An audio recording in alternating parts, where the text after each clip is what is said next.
just like to begin by saying a word about what a privilege and honor it is to be able to participate in the celebration of the remarkable success of Democracy Now!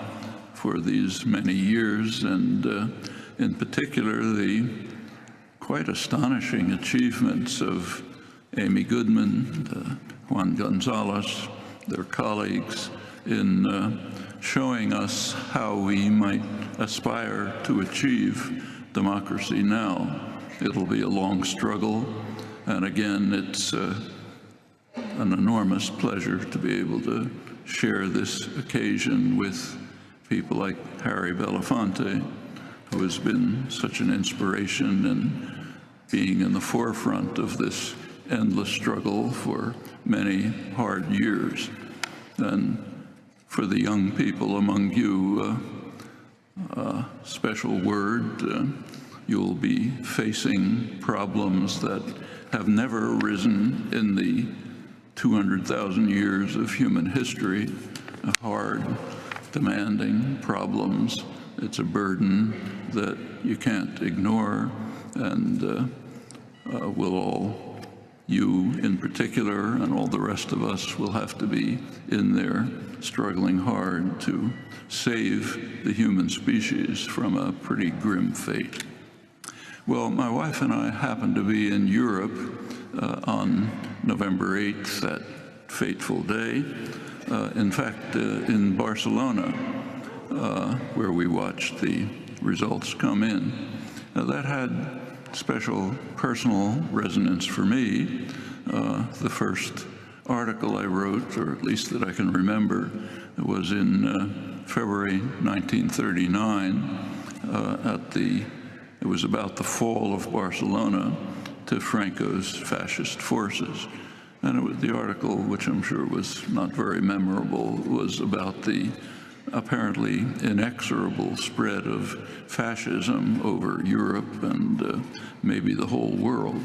I'm old enough to have been able to listen to Hitler's speeches, the Nuremberg rallies, not understanding the words, but the tone and the reaction of the crowd was enough to leave indelible memories.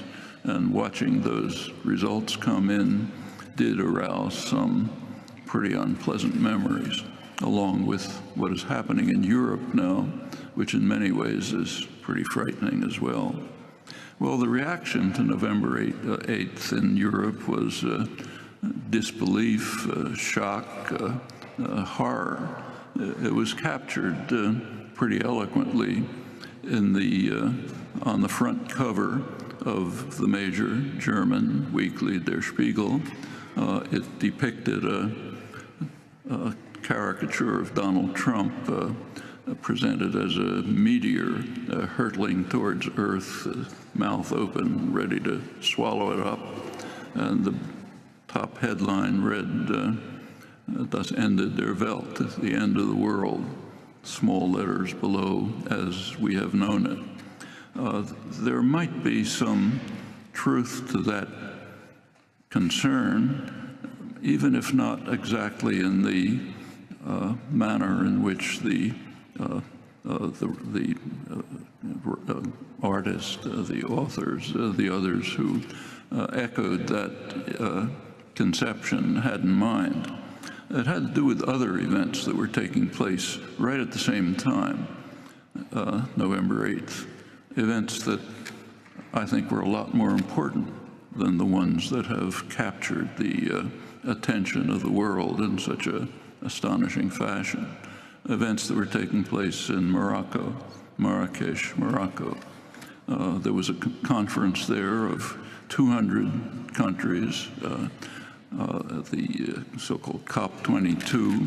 Their goal at this conference was to implement the rather vague promises and commitments of the preceding international conference on global warming, COP21 in Paris in December 2015, which had in fact been left vague. for reasons not unrelated to what happened on November 8th here. The Paris conference had the goal of establishing verifiable commitments to do something about the worst problem that humans have ever faced, the likely destruction of the possibility for organized human life. They couldn't do that. They could only reach a non-verifiable commitment, promises, but not fixed by treaty and a real commitment. And the reason was that the Republican Congress in the United States would not accept binding commitments. So they were left with something much weaker and looser. The Morocco conference intended to carry this forward by putting teeth in that loose, vague agreement. The conference opened on November 7th, normal way. November 8th, the World Meteorological Organization presented an assessment of the current state of what's called the Anthropocene, the new geological epoch that is marked by radical human modification, destruction of the environment that sustains life. November 9th, the conference basically ceased. The question that was left was whether it would be possible to carry forward this global effort to deal with the highly critical problem of environmental catastrophe if the leader of the free world, the richest and most powerful country in history, would pull out completely, as appeared to be the case. That's the stated goal of the president-elect, whose regards climate change as a hoax and whose policy, if he pursues it, is to maximize the use of fossil fuels, end environmental regulations, dismantle the Environmental Protection Agency, established by Richard Nixon, which is a measure of where politics has shifted to the right in the past generation, and in other ways accelerate the race to destruction. Well, that was essentially the end of the Marrakesh conference. It terminated without any issue. So that might signal the end of the world, even if not quite in the intended sense. And in fact, what happened in Marrakesh was a quite astounding spectacle.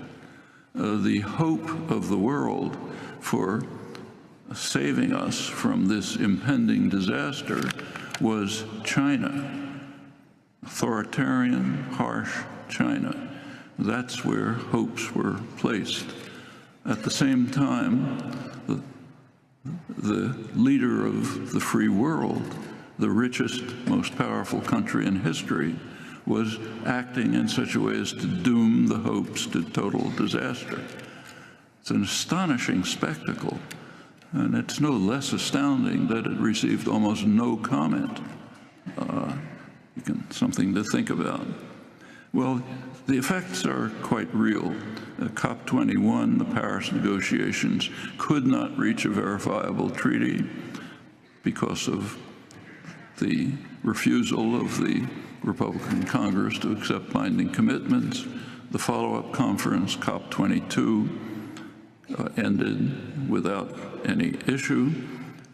We will soon see in the not very distant future even more dangerous, horrifying consequences of this failure right here to come to term to address in a serious way this impending crisis. So say take the country of Bangladesh. Within a few years, tens of millions of people will be fleeing from the low-lying coastal plains simply because of the rise of sea level with the melting of the huge Antarctic glaciers much more quickly than was anticipated, and the severe weather associated with global warming.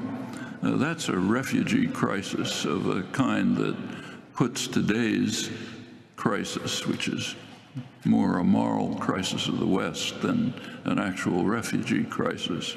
It will put this current crisis into, it'll seem like a footnote to a tragedy.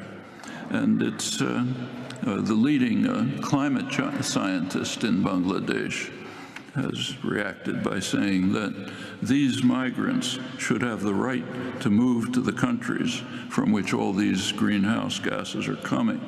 Millions should be able to go to the United States.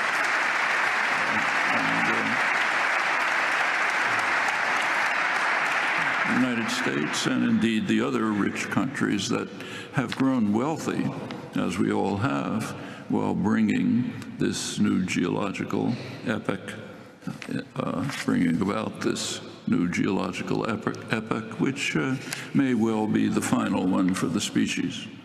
And the catastrophic consequences can only increase.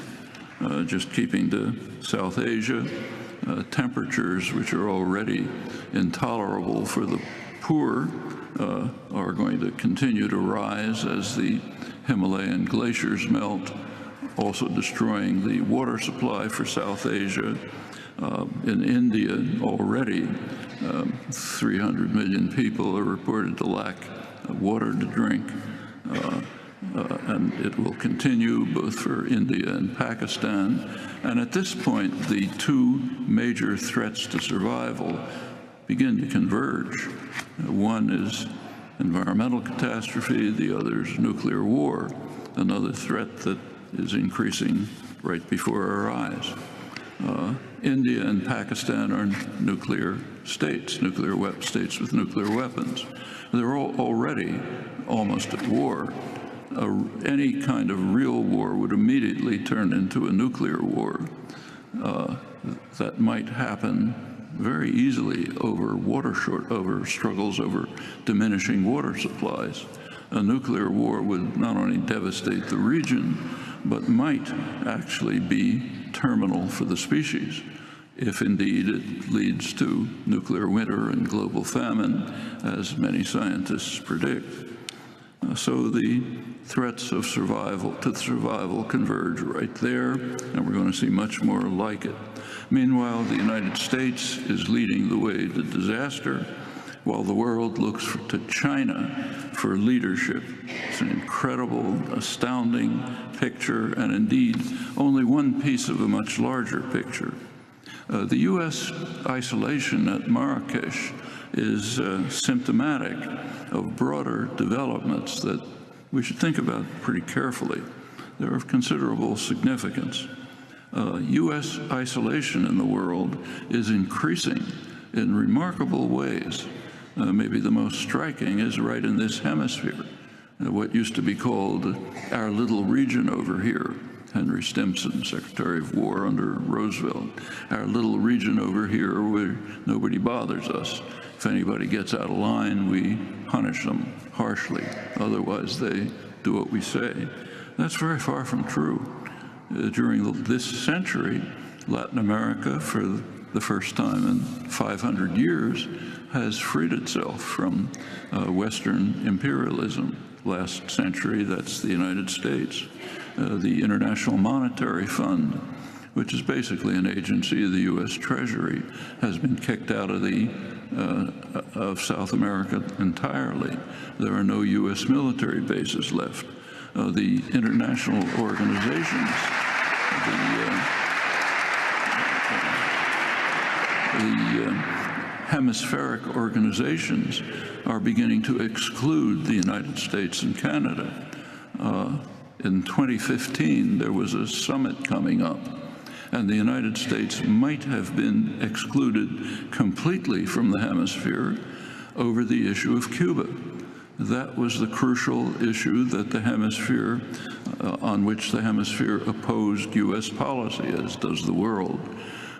That's surely the reason why Obama made the gestures towards normalization that were at least some step forward and could be reversed under Trump. We don't know.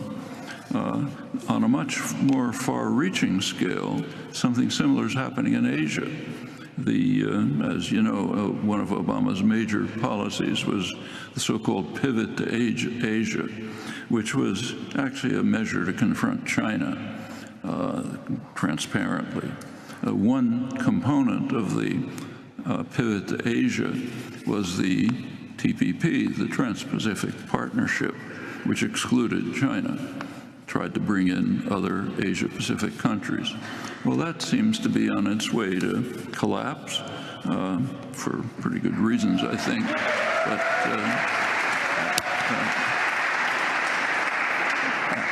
at the same time, there's another international trade agreement that is expanding and growing, namely China's region, what they call their Regional Comprehensive Economic Partnership, which is now drawing in U.S. allies from Peru to Australia to Japan.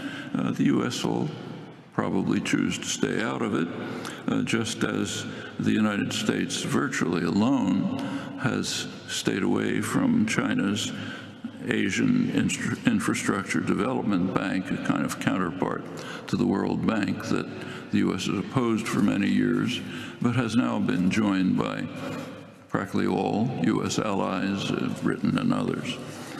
That's at the same time, China is expanding to the West with the Shanghai Cooperation Organization, the China-based Silk Roads.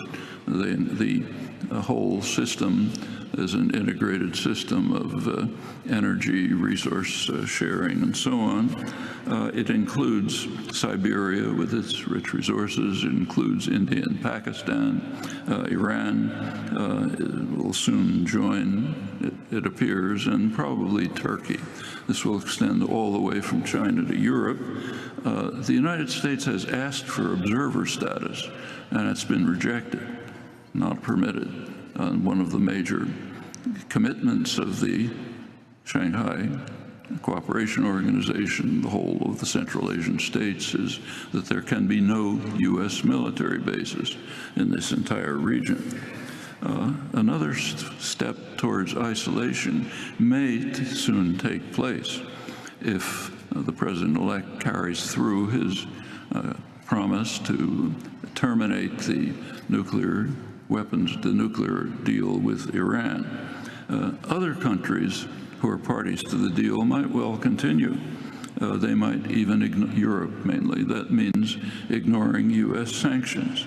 That will extend U.S. isolation even from Europe. And in fact, Europe might move under these circumstances towards backing off from the confrontation with Russia. Actually, Brexit may assist with this, because Britain was the voice of the United States in NATO, the harshest voice. Now it's out, gives Europe some opportunities. There were choices in 1990-91, time of the collapse of the Soviet Union. Mikhail Gorbachev had what he called a vision of a common European home, an integrated cooperative system of security, commerce, interchange, no military alliances from the Atlantic to the Pacific. The U.S. insisted on a different vision, namely Soviet Union collapses, and NATO remains and indeed expands right up to the borders of Russia now, where very serious threats are evident daily. Well, all of these are significant developments. They're related to the widely discussed matter of decline of American power. There are some conventional measures which, however, are misleading in quite interesting ways. I'll just say a word about it, because there's no time, but it's something to seriously think about. By conventional measures, in 1945, the United States had reached the peak of global dominance, nothing like it in history. It had perhaps 50% of total world's wealth. Other industrial countries were devastated, or destroyed by the war, severely damaged. The U.S. economy had gained enormously from the war, and the U.S. in general had a position of dominance with no historical parallel. Well, that, of course, couldn't last. Other industrial countries reconstructed. By around 1970, the world was described as tripolar, three major economic centers, German-based Europe, US-based North America, and the Northeast Asian area, at that time Japan-based. Now China has moved in as a partner, conflict and partner. By that time, U.S. share in global wealth was about 25%, and today it's not far below that. Well, all of this is highly misleading because it fails to take into account a crucial factor which is almost never discussed, though there's some interesting work on it. That's the question of ownership of the world economy. If you take a look at the multinational corporations around the world, what do they own? Well, that turns out to be a pretty interesting matter. In virtually every, this increasingly during the period of neoliberal globalization of the last generation, corporate wealth is becoming a more realistic measure of global power than national wealth. Corporate wealth, of course, is nationally based, supported by taxpayers like us, but the ownership has nothing to do with us. Corporate ownership, if you look at that, it turns out that in virtually every economic sector, manufacturing, finance, services, retail, and others, U.S. corporations are well in the lead in ownership of the global economy. And overall, their ownership is close to 50% of the total. That's roughly the proportion of U.S. national wealth in 1945, which tells you something about the nature of the world in which we live. Of course, that's not for the benefit of American citizens, but of those who own and manage these private, publicly supported private quasi-totalitarian systems. If you look at the military dimension, of course, the U.S. is supreme. Nobody's even close. No point talking about it. But it is possible that Europe might take a more independent role. It might move towards something like Gorbachev's vision that might lead to a relaxation of the rising and very dangerous tensions at the Russian border, which would be a very welcome development. Well, there's a lot more to say about the fears and hopes and prospects. The threats and dangers are very real. There are plenty of opportunities. And as we face them, again, particularly the younger people among you, we should never overlook the fact that the threats that we now face are the most severe that have ever arisen in human history. They are literal threats to survival: nuclear war, environmental catastrophe. These are very urgent concerns. They cannot be delayed. They became more urgent on November 8th for the reasons you know and that I mentioned. They have to be faced directly and soon if the human experiment is not to prove to be a disastrous failure.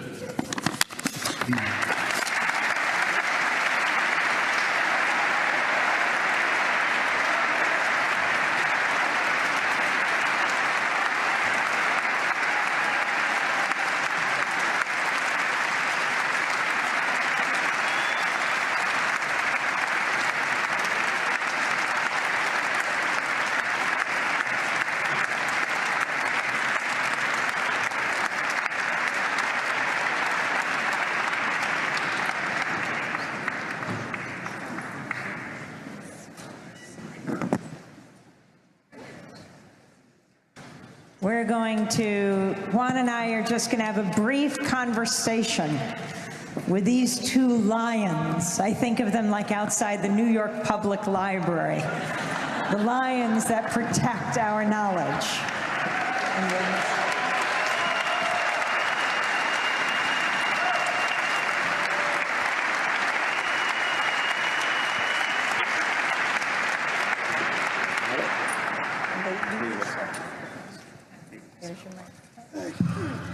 Now, I just want to start off by saying you have just witnessed an historic moment. Is this the first time, Harry and Noam, that you have met? It's not the first time we've met, but it's the first time we've shared a platform together. And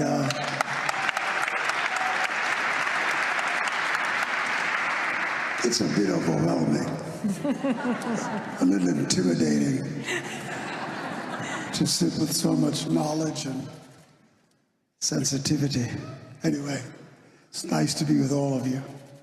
So we have this opportunity to talk with the two of you at this critical juncture in U.S. history and the world. Harry, back in before you went off to war, you were banned from the Copacabana as an African American. You come back and you're headlining there as one of the world's great entertainers and musicians. You marched in Selma with Dr. King and were one of his closest confidants. Noam, you marched against the Vietnam War.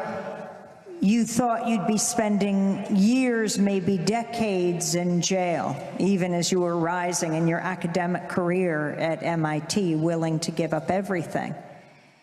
You two giants of many movements, your thoughts today in the age of Donald Trump. I defer to you.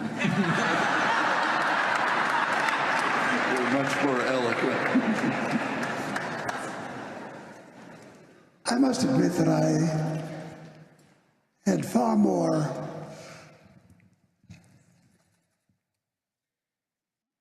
commitment to the belief that in the final analysis, no matter how extreme things might be in America, that eventually our citizens would rise up and righteously stop the enemy at the gate, if not, in fact, put them in retreat. And each time certain events took place, we met the horror and the terror of not only my reference before to some.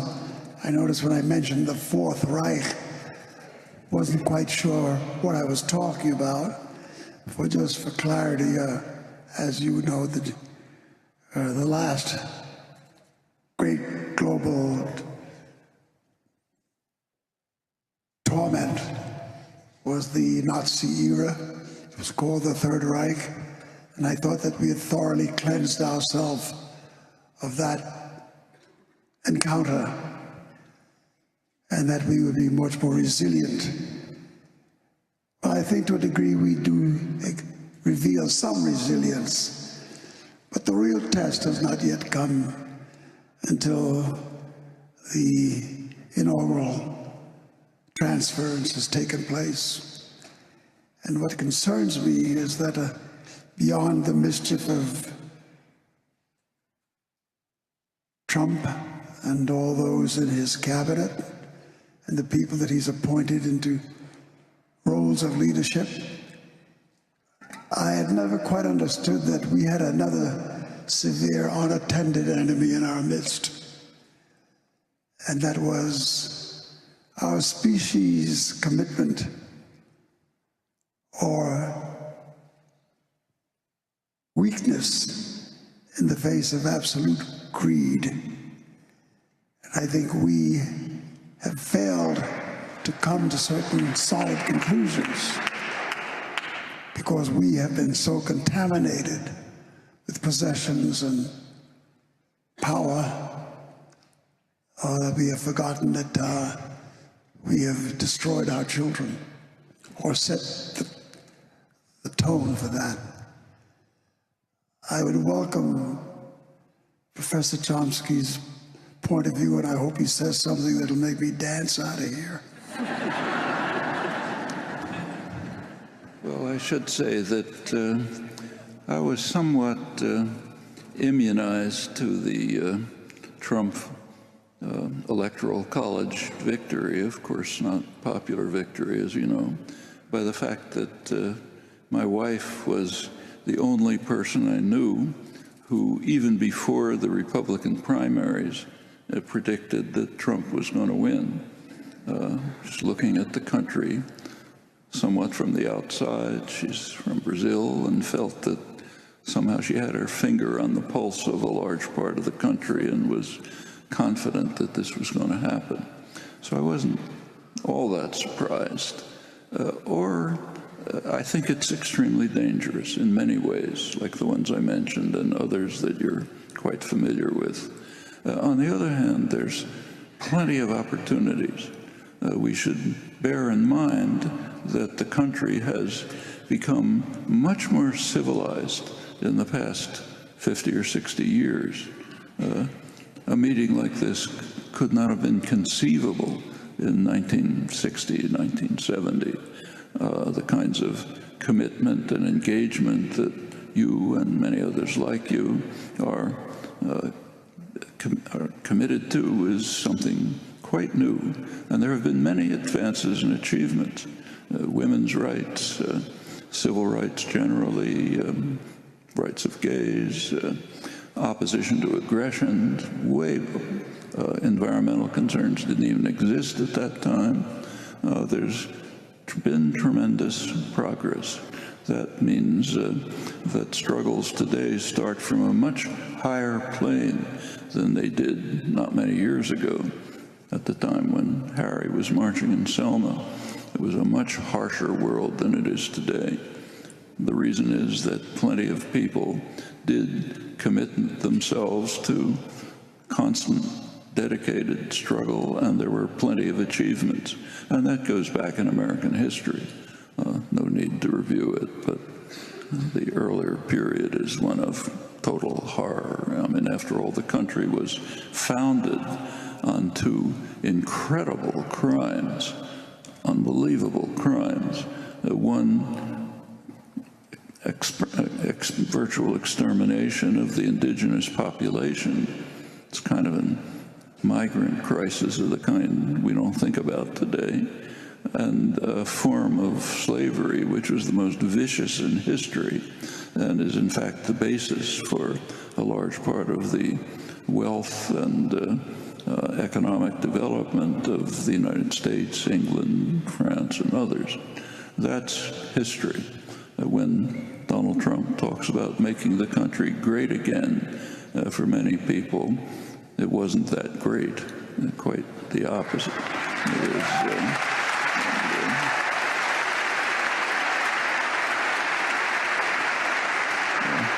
but the point is, there has been plenty of progress because people facing much harsher conditions than we do didn't give up. That's an important lesson. Furthermore, even the election itself suggests major opportunities. For one thing, as you know, the Democrats actually had a considerable majority of the vote.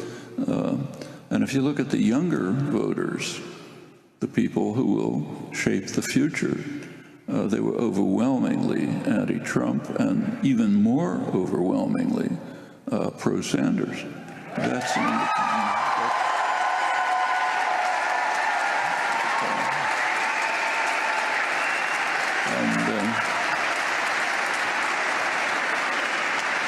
we should also bear in mind what a remarkable phenomenon the Sanders campaign was.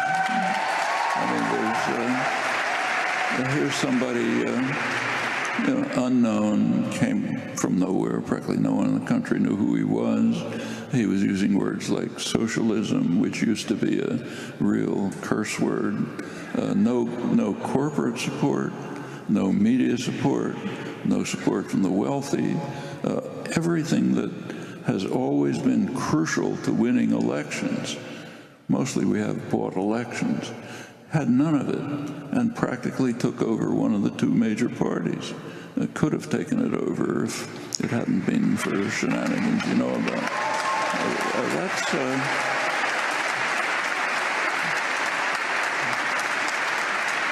And it was primarily driven by young people. All of these are very hopeful signs. It means there are plenty of things that can be done. There are opportunities that can be grasped. No time to run through them, but there are plenty of them. And it's really very much in our hands, and among the younger of you, in your hands, to carry us forward in this long path, long, arduous path towards trying to create a civilized society and a decent world. Well, I'd like to ask both of you, there's been a lot of discussion in recent weeks about the role of workers, of the working class in this election, of Trump's supposed appeal to white workers. And Harry, you know that the civil rights movement, as it was growing and developing, needed and was fueled as well by progressive unions like 1199 and the auto workers and others that gave it strength and organization and resources. I'm wondering how you're looking at this issue, because Noam, as you mentioned, all the young people, the problem is that the young people, the so-called creative classes, are increasingly concentrating in the big cities. They're in Seattle, and they're in Chicago, and they're in New York, and then the issue then is what happens in the rest of the country. You know, back in the 60s and 70s, we used to say, you got to go back out and organize, organize in the communities from which you came from. How do you see this whole analysis of the, quote, loss of the working class to sort of progressive politics that we're hearing in the commercial and the corporate press? Well, take a look again at the last few elections. Many of the Trump voters among the white working class voted for Obama. They were deluded by the slogans of the campaign. You may recall that the 2008 campaign was based on the slogan, "Hope and Change." Well, many people voted rightly for hope and change. The working class has suffered, not disastrously, but severely, from the neoliberal policies of the past generation, pretty much from 1979. So if you look, say, just take the 2007, the peak of what economists were calling the economic miracle, right before the crash. 2007, American workers had real wages lower, considerably lower than in 1979, before these policies were instituted. They lost, listen to Alan Greenspan, who during the height of the euphoria over the economy was called St. Alan, you know, the greatest economist of all time. He testified to Congress explaining the basis for the success of the economy that he was running. He said it was based on growing worker insecurity. Growing worker insecurity, meaning if workers are beaten down enough and intimidated enough, and if their organizations, their unions are sufficiently destroyed that they can't ask for higher wages and for decent benefits, then it's good for the economy. Creates a healthy economy by some measure. We know the measure. Well, all of this has happened, and the working class has suffered from it. They had a real need for hope and change. Well, they didn't get hope and they didn't get change. I don't usually agree with Sarah Palin, but I think she nailed it when she asked at one point, where's all this hopey, changey business? Well, you know, there wasn't any. So no hope, no change. Already, it showed very quickly in midterm and future elections. This election, a con man came along and is offering hope and change, and they're voting for it. Suppose that people like you, the people who formed the Sanders movement, would present an authentic, constructive program for real hope and change. It would win these people back. I think many of the Trump voters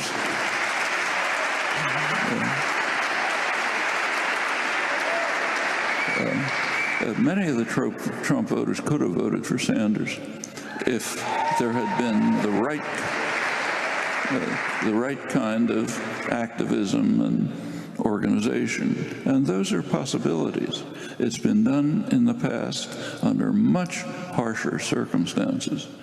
Organizing white working people in Indiana is a lot easier than what the Freedom Riders tried to do in the South 60 years ago. Much easier. Takes work, but it can be done. And my feeling is that a core part of a progressive program is to rebuild the organized structure of the labor movement, which all throughout modern history has been in the forefront of progressive change. And that's not impossible either. It's been beaten down pretty severely in the past generation, but it's been worse before. If you go back to the 1920s, a period which is not unlike today in many ways, the Gilded Age, the labor movement was virtually destroyed. Woodrow Wilson's Red Scare practically wiped it out. There had been a militant activist labor movement. There was almost nothing left of it in the 1920s. By the 1930s, it revived. Militant labor action, organization of the CIO, overcame racist conflicts, laid the basis for the New Deal programs, which were highly beneficial to the extent that they remain beneficial. That can happen again. No reason why it can't. Well,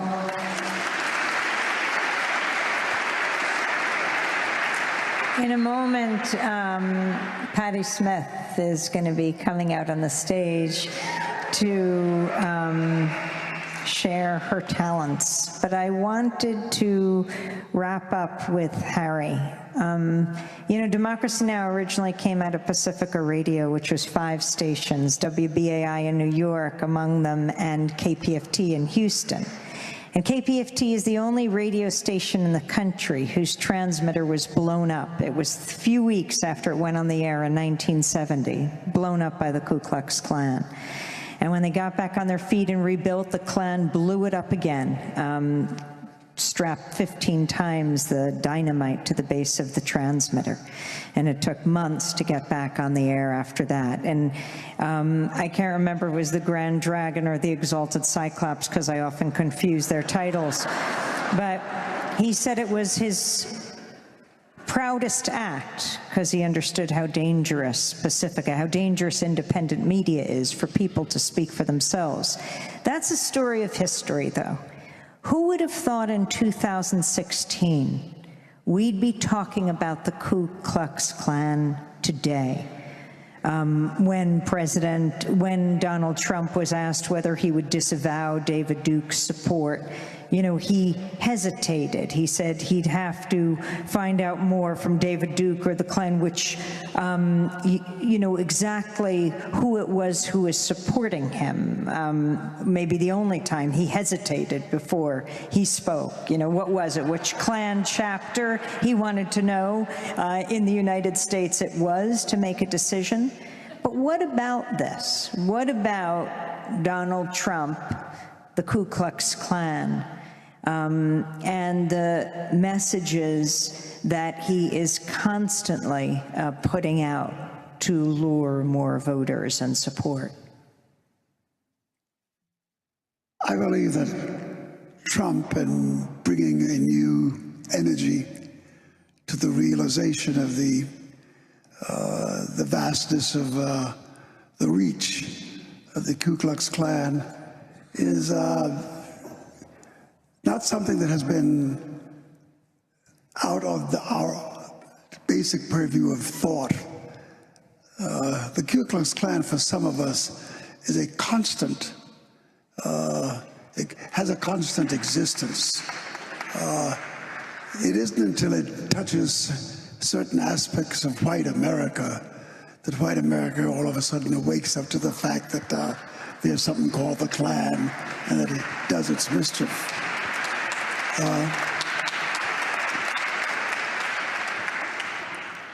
What causes me to have great thought is something that's most unique to my experience. And as I said earlier tonight, at the doorstep of being 90 years of age, I had thought I'd seen it all and done it all, only to find out that at 89 I knew nothing. But the most peculiar thing to me has been the absence of the black presence in the middle of this resistance. Not just the skirmishes that we've seen in Ferguson and Black Lives Matter. And I think those protests and those voices being raised are extremely important.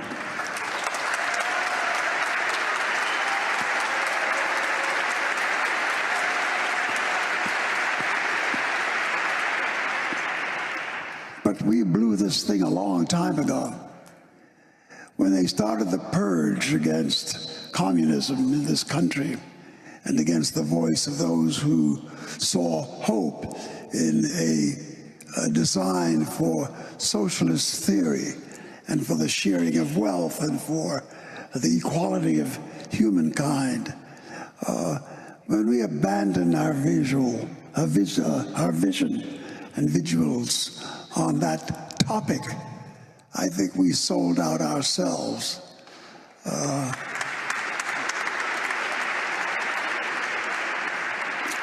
A group of young black students in Harlem just a few days ago asked me what at this point in my life was I looking for. And I said, what I've always been looking for. Where resides the rebel heart?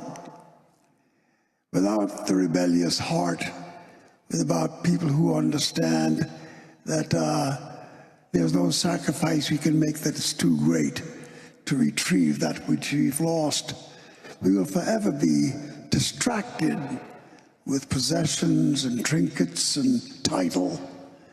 And I think one of the big things that happened was that when black people began to be anointed by the trinkets of this capitalist society and began to become big-time players and began to become heads of corporations, they became players in the game of our own demise.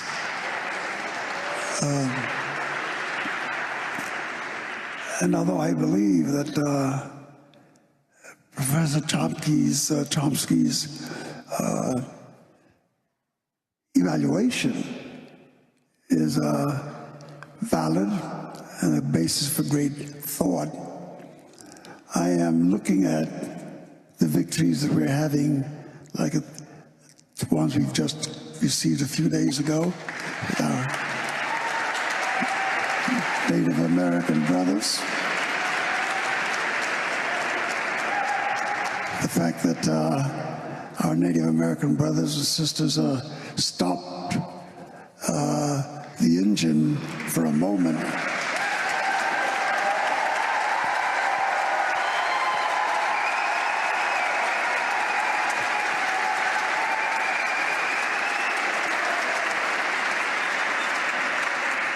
is really a call for us to be reminded that the engine can be stopped.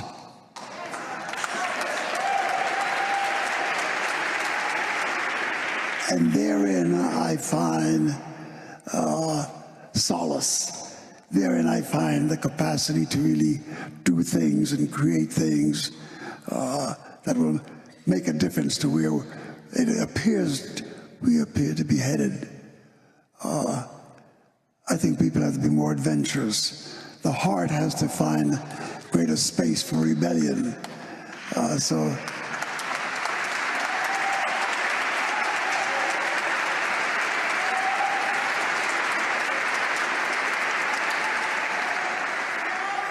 we pay a penalty for such thought, because I was just recently reminded of Schwerner, Goodman, and Cheney.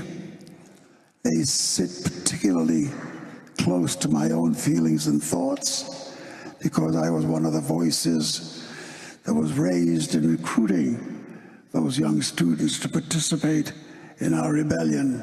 David Goodman, Andrew's brother, is here today. I'm sure of it. He's always at the right places. But I think that there are those kinds of extremes that will be experienced in the struggle, but the real nobility of our existence is, are we prepared to pay that price? And I think once the opposition understands that we are quite prepared to die for what we believe in,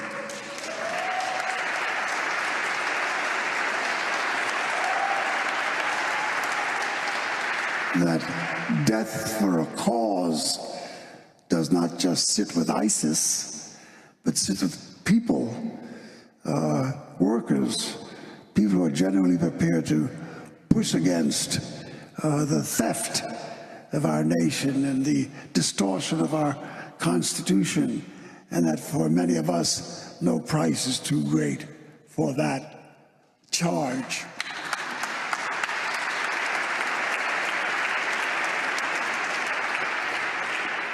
And we have great history to call upon. I mentioned a few before, but we still got a few left. And I want to just take this opportunity, because I know we're winding down, to just say to you, Amy, and to you, John, that I've been through much in this country. I came back from the Second World War, and while the world rejoiced in the fact that Hitler had been met and defeated, there were some of us who were touched by the fact that instead of sitting at the table of feast at that great victory, we were worried about our lives, because the response from many in America was the murder of many black servicemen that came back.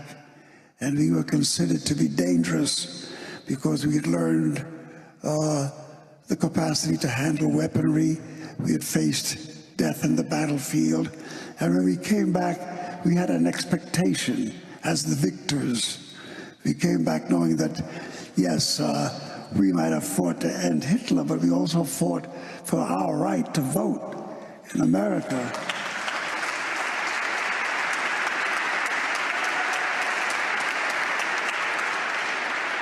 And that in the pursuit of such rights came the civil rights movement. Well, that can happen again. We just have to get out our old coats, dust them off, stop screwing around and just chasing the good times, and get down to business. There's some ass kicking out here to be done, and we should do it. Thank you. Thank you very much.